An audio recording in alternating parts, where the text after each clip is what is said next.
The discipline delusion, why you can't seem to stick with the things that you want to do, the disciplines that you are trying to implement, but they're not sticking. So think about that thing that you've been wanting to do that for some reason you just can't seem to be able to do it. It could be working out or a diet or kicking online adult content. It could be breaking up with a girl. It could be dating a girl, asking a girl out, whatever it is.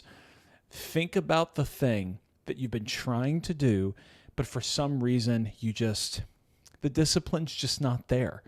There's just not the discipline there. It's pretty simple, and it's this. You are not anchored to something heavy enough. Because as soon as the slightest little breeze or the slightest little shift of the waters come, you break free from that discipline. You break away from it, and you go with the flow of the moment rather than being anchored in something true. Because reality is, if you really were anchored to something that really meant a lot, you would do it. Here's how I know. Every single one of you watching this, including myself, loves someone. I have a wife, a daughter, and a newborn son. And sometimes I struggle to get to the gym. The gym has always been a part of my life. I fell off pretty hard there for about a year or two, but it's a big part of my life. Sometimes I struggle to get there. Okay, let's say a guy shows up to my house. He knocks on my door, and I answer, and he pulls out a gun, and he says, listen, I will harm your family. Potentially you, but forget you. I will harm your family if you don't work out 6 days a week for the next 6 weeks. But if you do that, I'll leave you alone. Okay, do you think I'm going to miss a single workout? If my family's life is on the line, would I miss a single workout? No. If somebody that you love, if their life was on the line, would you be able to resist the call of online adult content calling your name? Would you be able to resist whatever the passivity is that is pulling you away from your discipline that you're trying to implement in your life, whatever it is, screen time, whatever? Would you be able to resist and stick with your discipline if you knew that if you failed, then someone that you loved would die? Now, that's an extreme example. I mean, I pray none of us are ever in that situation, and honestly, we never will be in that situation. But if you were told that the stakes were that high, would you fail? The answer is no. Of course you wouldn't. It's not run 100 miles. It's not that. And maybe that's your discipline. If you're AJ, my buddy AJ, then that is your goal. But even him, that's a year and a half from now. If somebody told him, run 100 miles a year and a half from now, or your family's going to die, you know what? AJ is going to continue to stick with his running. The reason why is in those scenarios that I just presented, you're anchored to something huge. The downside of failing on your discipline is so big that there's no chance that you'll fail. So when you're looking at your discipline, the reason why you keep failing is because you don't have a powerful enough why. If your reasoning is, well, I just want to go to the gym to get in shape, that's not a good reason. I mean, that's a good reason, but that's not something that's going to anchor you.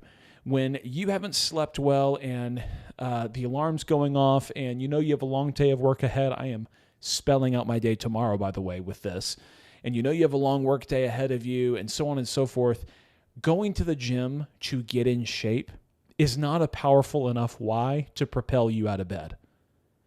How about this? I want to be attractive for my wife. I want for my kids to think that I am an example of masculinity and strength.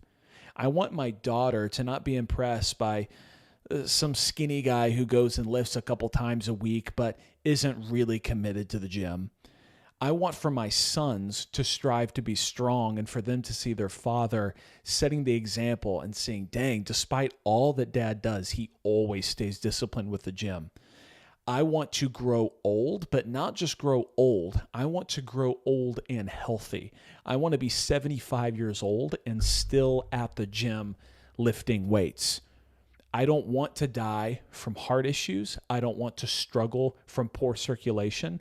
I don't want to get type 2 diabetes. I don't want to get dementia. I don't want to get cancer. I don't want to live a low quality life. I want to feel good. I want to feel energetic. I want to do these things. Those whys, that'll propel you and get you up out of bed. So let's take the example of pornography, online adult content, as I sometimes refer to it, just because the algorithm will freak out if you use the word porn too many times. Let's use that. If it's, I just need to resist because I just generally know that it's good for me not to, that's a horrible reason you're going to fail. If it's, I know that the scripture says that this is less and I shouldn't do it, that's a horrible reason and you're going to fail. But if you understand the weight of this sin, then you will be able to better anchor yourself to the truth, which is this is damaging you. It's damaging your brain. It's damaging your spirit. It's damaging your soul. It's damaging your mind. And I think I said body. It's damaging your body. It's damaging your future. Yeah, like you are setting yourself on an alternative path because you just won't say no. You don't believe, and here's what it boils down to. You don't believe the consequences really are that bad, or you think you deserve those consequences, and that's a different conversation. But the gist of it is this. If you can't stick with your discipline, it's because you don't have a powerful enough why. I think it was Nietzsche. Actually, I know it was Nietzsche that said, I'm pretty sure his exact quote was, "A man with a powerful enough why can endure almost any how." That's why you hear these stories of these people who have these incredible survival stories. I shared one on The Forge, which for those of you tuning in for the first time, this may be the inaugural episode of the Sons of Strength podcast, but this is actually, I think, the 25th, 26th episode in this series, because this used to be called The Forge, and it was a hour to an hour and a half live call every Monday that we have in our community, Sons of Strength, and it was great. We had a ton of fun with that, but as life has gotten super busy, just with me having 2 kids and having multiple different endeavors, we've refocused and now have the Sons of Strength podcast. So when we were doing The Forge, we had talked about some of these things before. So I've shared this before on The Forge of the incredible survival stories of just some of these people who, I think of this one group of friends. I used to watch the show when I was a kid called I Shouldn't Be Alive.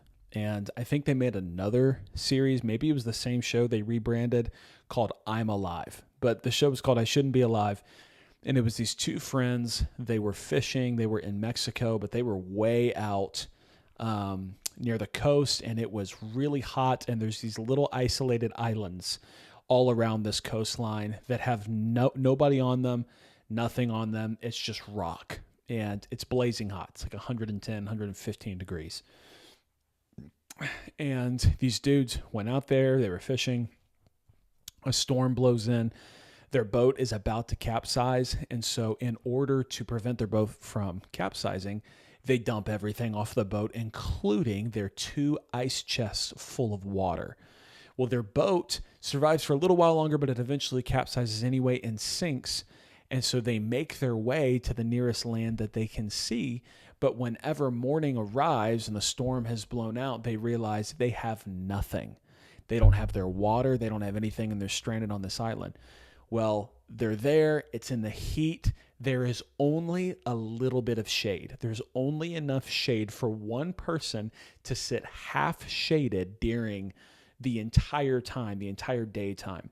And so they take shifts of sitting in the shade. Just sounds miserable. And no water. Are you kidding me? Well, we know that the human body can only survive like 3 days. These dudes survived like 5 days without any water.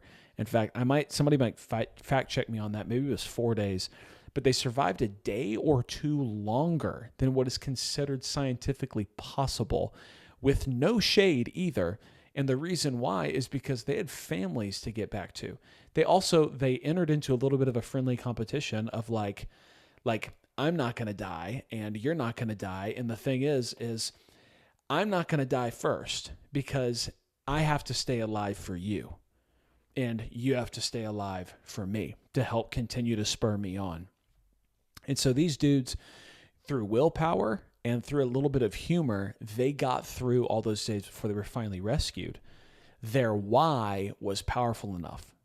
You hear these same things of like grandmothers who are able to lift cars up off of their grandchildren. And it's like, this woman doesn't deadlift. I know she ain't cleaning, 800 pounds, and yet she's lifting this car. Why? Her why was powerful enough. So if you're struggling with your discipline, you have to get to the root of your why. So don't give up on your discipline just because you don't have a powerful enough why.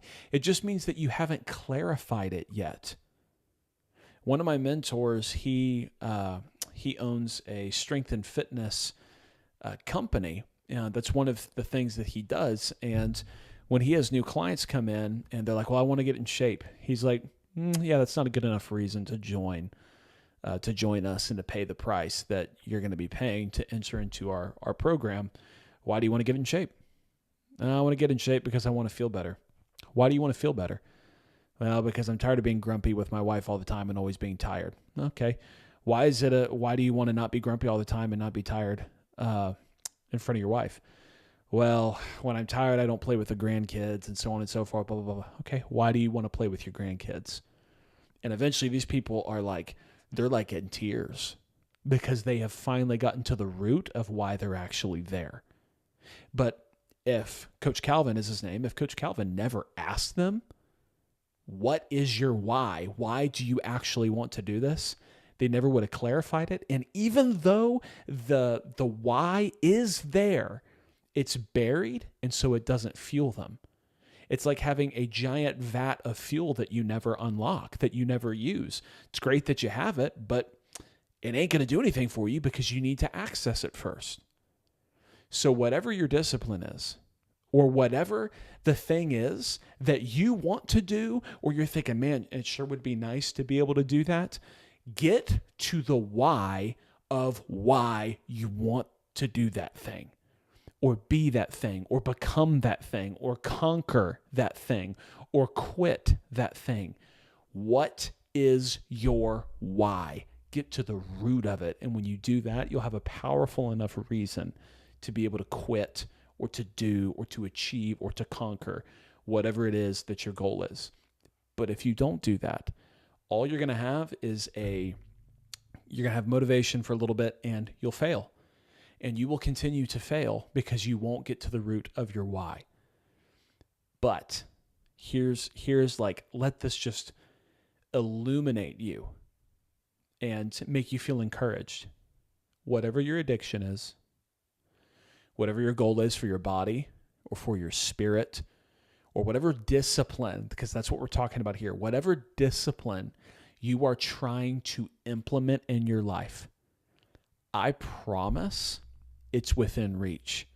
You just have to have a powerful enough why. That freedom that you're seeking is available to you. You just have to commit and have a powerful enough why. The why has to be more powerful. It has to be stronger. It has to be more magnetic than what the laziness and what the other things offer up instead. So when I set my alarm in the morning, my why is, I don't want to get into all of it, but my why is very powerful about why I'm going to get up and get to the gym.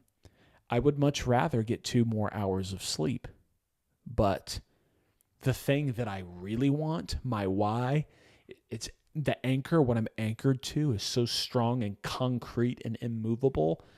It doesn't matter how much my emotions are like, hey man, let's just sleep. Let's get some extra rest. You know you need it. You're going to think clearer. You're going to need this.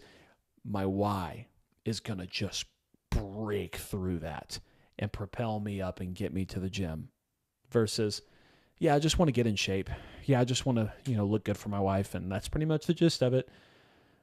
Yeah, that why is not going to propel you. You're like, yeah, no, my wife would rather me be well slept than look good. It's not going to work. So get to the root of your why, gentlemen. Love you guys.